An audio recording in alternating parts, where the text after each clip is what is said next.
మారుతున్న కాలానికి అనుగుణంగా సాగు విధానంలో కూడా మార్పులొచ్చాయి. రైతులకు కావలసిన విధంగా నార్లు పెంచి ఇచ్చేందుకు నర్సరీలొచ్చాయి. అయితే చాలా మంది రైతులు ఇంకా సాధారణ పద్ధతిలోనే కూరగాయల నార్ల పెంపకం చేపడుతున్నారు.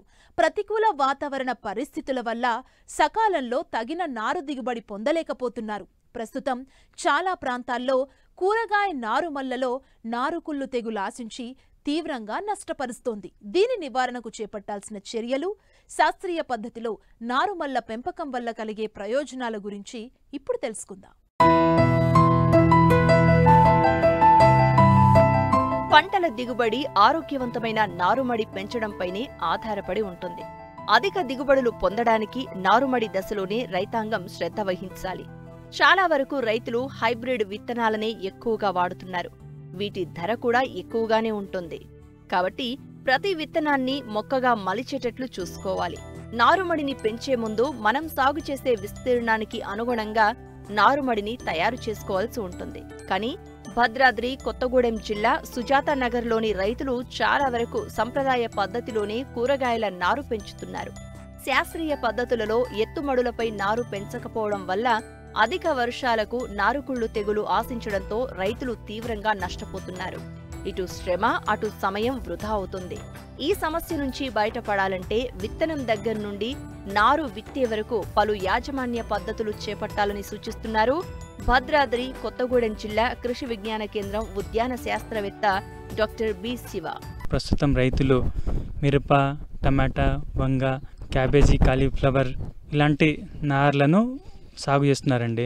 కొన్నిసార్లు ఏమవుతుందంటే నర్సరీలో మనకు సరైన యాజమాన్య పద్ధతులు పాటించకపోవడం వల్ల వీళ్ళు ఎత్తుమడలను చేసుకుపోవడం వల్ల ఏంటంటే వర్షపు నీరు ఆగి అందులో సాగవుతున్న నార్లు చనిపోవడం జరుగుతుంది.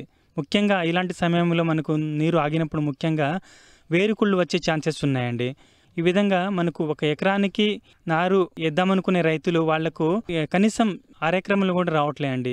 సో రైతులు ఏం చేయాలంటే ఈ ప్రాంతాల్లో సాగు చేస్తున్న రైతులు నారు వేసుకునే ముందు బెడ్లను మంచిగా ఎత్తు మడులను తయారు చేసుకోవడం, అలాగే మడులు చేసుకునే సమయంలో కొద్దిగా సూపర్ ఫాస్ఫేట్ చల్లుకోవడం కానీ, పశువుల ఎరువు వేసుకోవడం కొద్దిగా కానీ, లేకుంటే కొద్దిపాటి వర్మీ కంపోస్ట్ తీసుకొచ్చి పైన పోసుకుంటే మనకు నారు మంచిగా మొలిచే అవకాశం ఉంటుంది.